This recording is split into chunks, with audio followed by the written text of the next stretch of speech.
Let's limit our questions kay Secretary Remulla para mamaya sa mga ibang resource persons na lang. Senator JB? Hindi, teka muna. Meron tayong Senator Soto is next. Wala. Senator Marcoleta. Senator Soto. Wala. Senate President. Senator Marcoleta? Thank you, Mr. Chair. Mr. Secretary, a couple of days ago, in the last hearing when you were here, we somehow settled the issue that restitution is not a requisite for an applicant to the WPP. Is that correct? It's not in the law. But sa akin ko kasi, hindi lang po batas na nagdidictate dito. It's also what is morally right, what is expected of us. Yan po kasi, kahit hindi nilagay sa batas, mga given po yan sa ating lipunan. What do you mean by that, Mr. Secretary? Kasi wala nga sa batas yung Wala nga sa batas. Yung Then, requirements ano ilalagay mo sa batas? for admission to the witness protection. Ang restitution is not part of it. Yes, it is not. Pero hindi mo nangangahulugan na hindi namin pwede i-layout yan depending on the case. Mr. Secretary, I am still in the stage where a particular applicant wishes to apply under that program. And there is a process. In the process, restitution is not one of the requisites. Is that correct? Opo, pero if it's in terms of this case being a financial crime, sir, this is a crime against the Mr. financial Secretary, status of the Filipino people, of the Philippine Republic. I think that it's just right. Mr. that we ask. Secretary, are you amending the provision of the No, law? sir. No, sir. But that is how we run the Witness Protection Program. As a lawyer, Mr. Secretary, may I ask you, in a criminal prosecution, the civil liability is impliedly instituted. Is that correct? Of course. Kaya nga hindi naman nangangahulugan kung sakasakali na natapos na yung criminal prosecution. Kapag ka nakita na mayroong criminal liability yung tao, because it is impliedly implied, doon lang magkakaroon ng restitution. It will come after.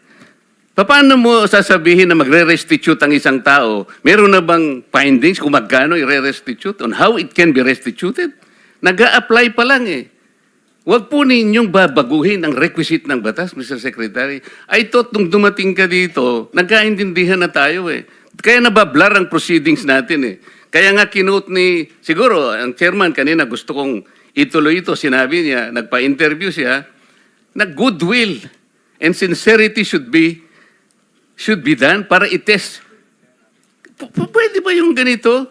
I respect your opinion, sir. But It that is is not how, my opinion, it is in the law, Mr. Secretary. Yes, sir. Yes, sir. But I am At operating... the arbiter Sir, is can I the speak, law. sir? May I speak, sir? Yes, you I'm are operating from the Senator Marcoleta, from the kindly allow vantage the point of the resource reason behind the law, sir.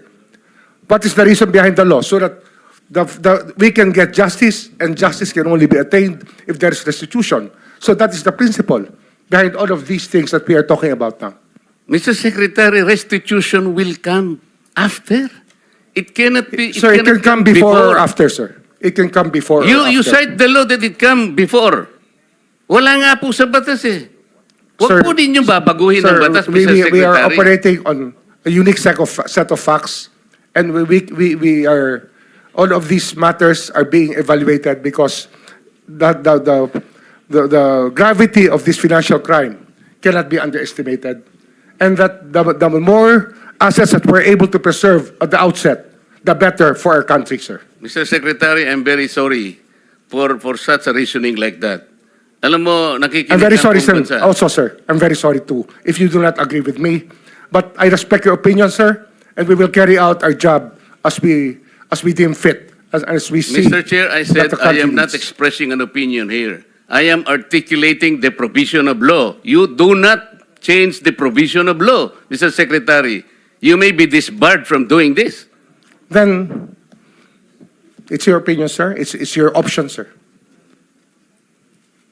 Sinabi ko na nga hindi ko opinion dito. I am Then it's your option, articulating the sir. provision of It law. is what you wish to happen. That you may proceed Ikaw ang with what you nagbibigay wish. ng opinion, nilalagay mo yung restitution to test the goodwill of a possible applicant. It is not in the law. Unless you are able to point out the provision of law that it come before. Hindi ganun eh. Sabi mo na nga, and we admitted, impliedly instituted ang civil liability, but this will come eventually after the court has pronounced kung magkano ang ibabalik niya kung meron man, not before. Thank you, Mr. Chair. Are you done, Senator Marcoleta? Thank you. Okay. So next in line is Senator Padilla. Please limit your question kay Secretary Remulla. Apo, gusto ko lamang pong sabihin kay Secretary, pangalagaan na lang po si Engineer Henry Alcantara. Yun lang po. Opo, salamat po. Thank you. Senator De La Rosa. Thank you, Mr. Chair.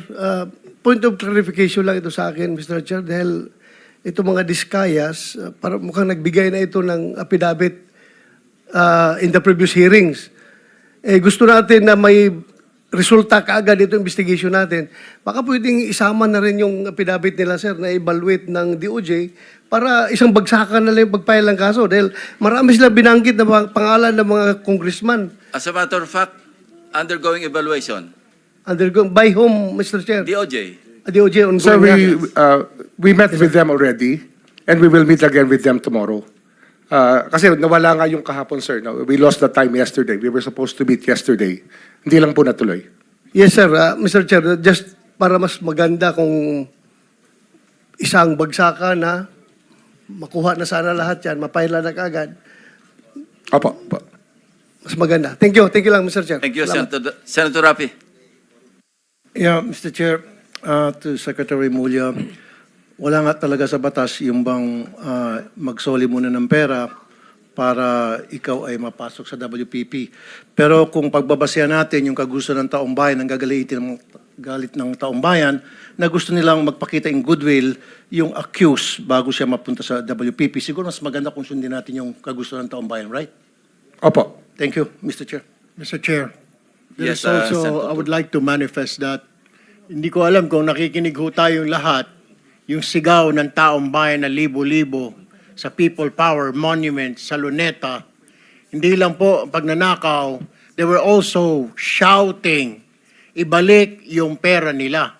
And I believe the Secretary of Justice heard that, and I believe Malacanang heard that. Kaya nga po, dito po sa mga kontraktor, mga opisyal, isole ninyo ang pera ng taong bayan. Hindi po batas ang pinag-uusapan. Wala ho tayong pakialam sa batas na yan. Sometimes, you have to bend the law to be able to please the people. Mas mataas po ang taong bayan sa batas. Am I right, Secretary Remulla? Yes, sir. Mr. Chairman, Thank you, Mr. Chair. Second round. Senator Pangilinan. just to lower the decibels and the stress, the stress that comes with high emotions. Si Ginoong Secretary Remulla, si Ginoong Hernandez halimbawa, sinurrender na sa ICI, no? Yung ilang vehicles at sinasabi niyang willing pa siyang mag-surrender ng Lamborghini. I mean, that's his voluntary act. If Engineer Alcantara will do the same voluntarily as a sign of goodwill, there is no law that prevents him from doing that.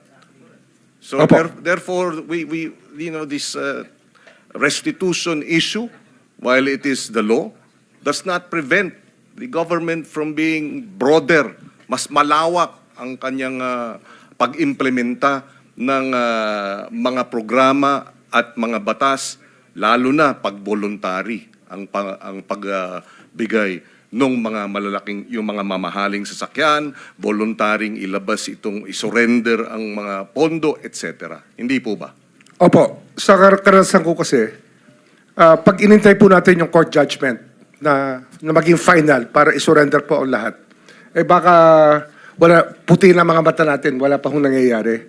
Kaya habang maaga po, we try to get as much para maibalik na po sa taong bayan yung dapat hong ibalik. In fact, yung pagbabalik is a sign of cooperation, which the courts will eventually consider when it sentences or if it provides the exemption and the immunity. Hindi po ba?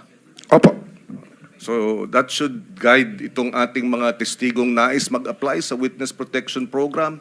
Kapag kayo ay nagko-cooperate, ito ay magiging senyales sa ating korte na maaring ma-grant ang exclusion and exemption and immunity. At the same time, kung may sentensya, pati iyon, mapapababa pa among others. For the record, Mr. President.